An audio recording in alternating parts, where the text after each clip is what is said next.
Learn English through stories.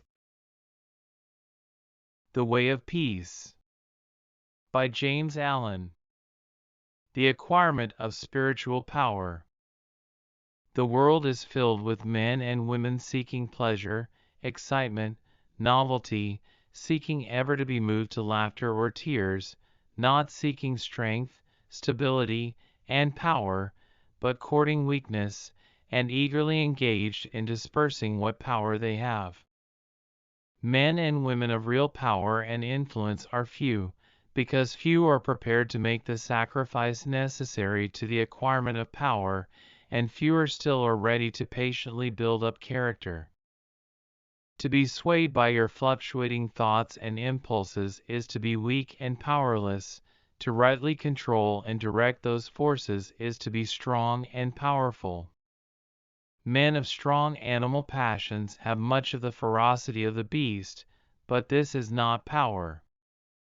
The elements of power are there, but it is only when this ferocity is tamed and subdued by the higher intelligence that real power begins, and men can only grow in power by awakening themselves to higher and ever higher states of intelligence and consciousness.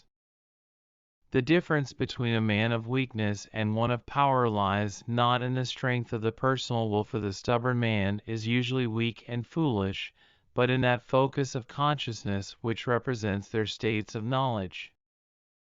The pleasure seekers, the lovers of excitement, the hunters after novelty, and the victims of impulse and hysterical emotion lack that knowledge of principles which gives balance, stability, and influence. A man commences to develop power when, checking his impulses and selfish inclinations, he falls back upon the higher and calmer consciousness within him, and begins to steady himself upon a principle. The realization of unchanging principles and consciousness is at once the source and secret of the highest power. When, after much searching, and suffering, and sacrificing, the light of an eternal principle dawns upon the soul, a divine calm ensues and joy unspeakable gladdens the heart.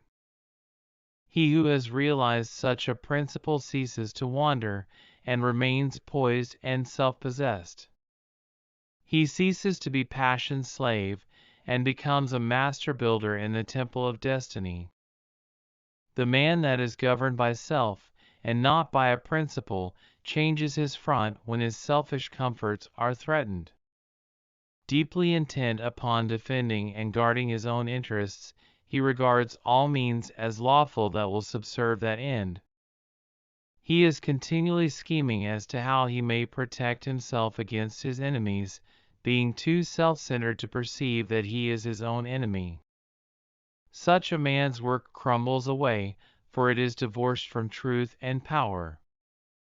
All effort that is grounded upon self perishes, only that work endures that is built upon an indestructible principle. The man that stands upon a principle is the same calm, dauntless, self-possessed man under all circumstances.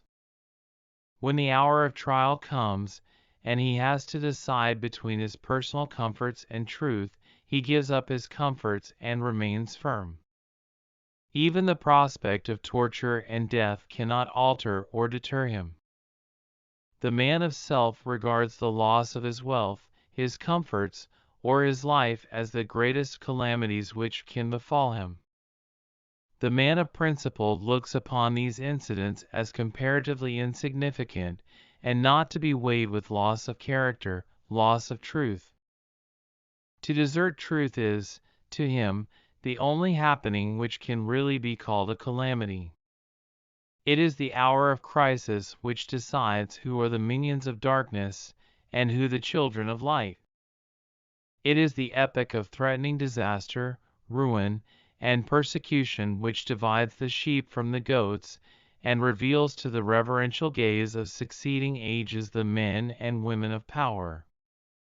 It is easy for a man, so long as he is left in the enjoyment of his possessions, to persuade himself that he believes in and adheres to the principles of peace, brotherhood, and universal love.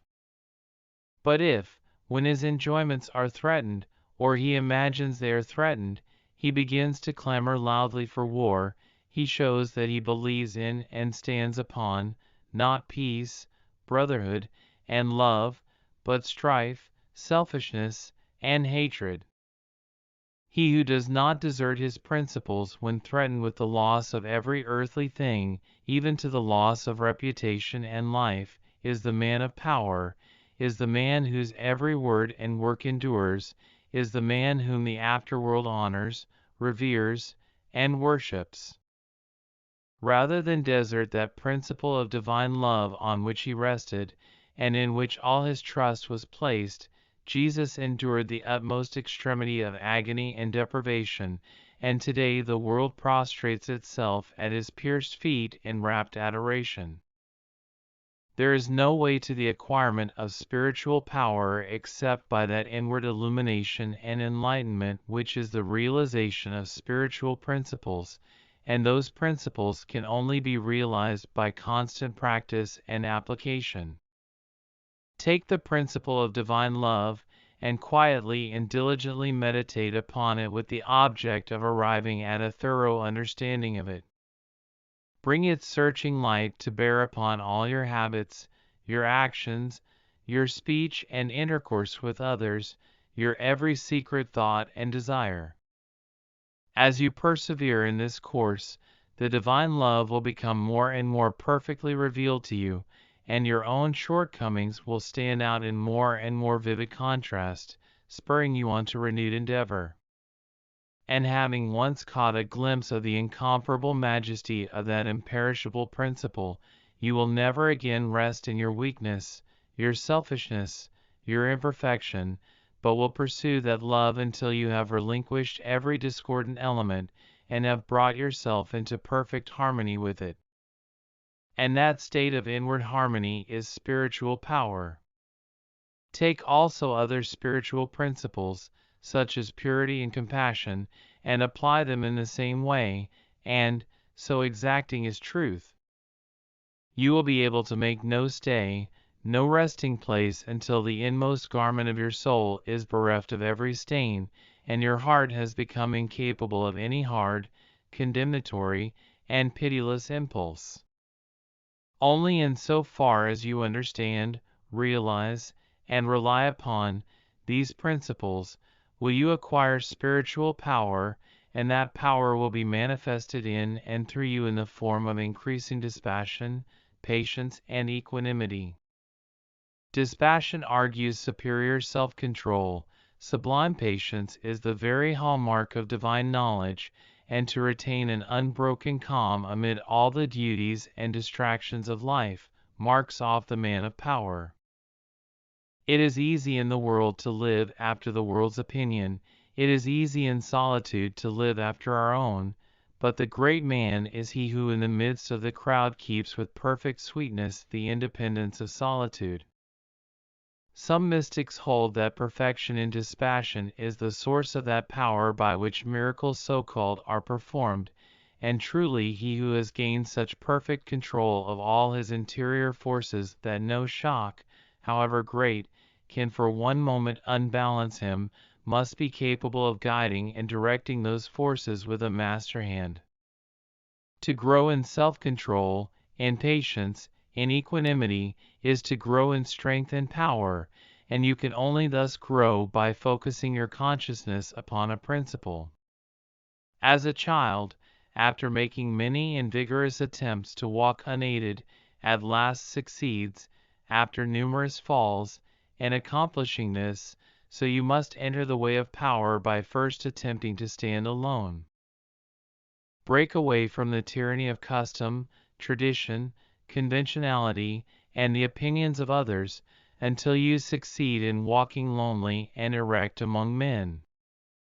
Rely upon your own judgment, be true to your own conscience, follow the light that is within you, all outward lights are so many will-o'-the-wisps.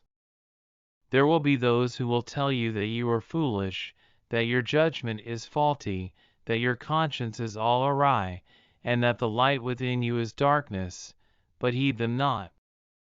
If what they say is true, the sooner you, as a searcher for wisdom, find it out the better, and you can only make the discovery by bringing your powers to the test. Therefore, pursue your course bravely. Your conscience is at least your own, and to follow it is to be a man. To follow the conscience of another is to be a slave. You will have many falls, will suffer many wounds, will endure many buffetings for a time, but press on in faith, believing that sure and certain victory lies ahead. Search for a rock, a principle, and having found it, cling to it, get it under your feet and stand erect upon it, until at last, immovably fixed upon it, you succeed in defying the fury of the waves and storms of selfishness. For selfishness in any and every form is dissipation, weakness, death. Unselfishness in its spiritual aspect is conservation, power, life. As you grow in spiritual life and become established upon principles, you will become as beautiful and as unchangeable as those principles, will taste of the sweetness of their immortal essence, and will realize the eternal and indestructible nature of the God within. No harmful shaft can reach the righteous man. Standing erect amid the storms of hate, defying hurt and injury in ban, surrounded by the trembling slaves of fate, majestic in the strength of silent power, serene he stands, nor changes not nor turns, patient and firm in suffering's darkest hour. Time bends to him, and death and doom he spurns. Wrath's lurid lightnings round about him play, and hell's deep thunders roll about his head. Yet heeds he not, for him they cannot slay, who stands whence earth and time and space are fled. Sheltered by deathless love, what fear hath he? Armored in changeless truth, what can he know? Of loss and gain?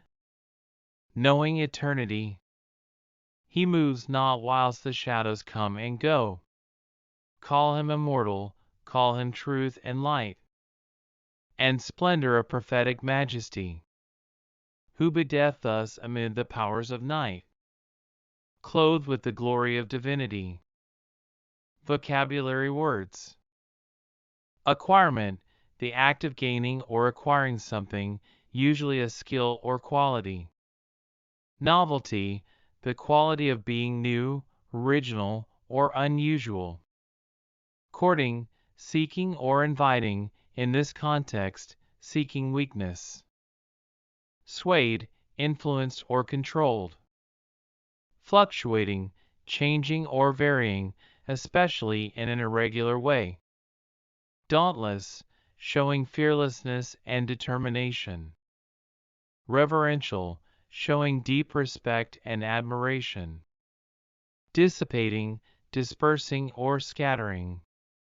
Realization, the act of becoming fully aware or understanding something. Ferocity, fierceness or extreme intensity. Tamed, brought under control or domesticated. Endures, persists or remains in existence over time. Reproaching, expressing disapproval or disappointment. Scheming, making secret and often cunning plans. Discordant, disagreeing or incongruent. Ineffable, too great or extreme to be expressed or described in words. Equanimity, mental calmness, composure, and evenness of temper. Persevere, continue in a course of action even in the face of difficulty. Pitiless, showing no compassion or mercy. Reveres, regards with deep respect and admiration. Minions, servants or followers, often with a negative connotation. Epoch, a period of time in history or a person's life, typically one marked by notable events. Divine, of or like God or a god. Incomparable, without an equal in quality or extent, matchless. Imperishable, not subject to decay or deterioration. Exacting, demanding and requiring great effort or attention. Pierced, penetrated or punctured, often with a sharp object. Reverence, deep respect and admiration. Hallmark, a mark or symbol of genuineness or excellence. Miracles so-called, events that are considered to be caused by a divine agency but may be perceived differently by different individuals. Unbalance, to cause instability or loss of balance. Mystics, individuals who seek a direct experience of the divine or ultimate reality. Conservation, preservation, protection, and careful management of resources. Buffetings, repeated and heavy blows or strikes. Defying, openly resist or refuse to obey. Tyranny, unjust or oppressive power. Conventionality, adherence to established customs or practices. Heed, pay attention to or take notice of. Conscience, an inner feeling or voice viewed as acting as a guide to the rightness or wrongness of one's behavior. Standards, principles or qualities considered worthwhile or desirable.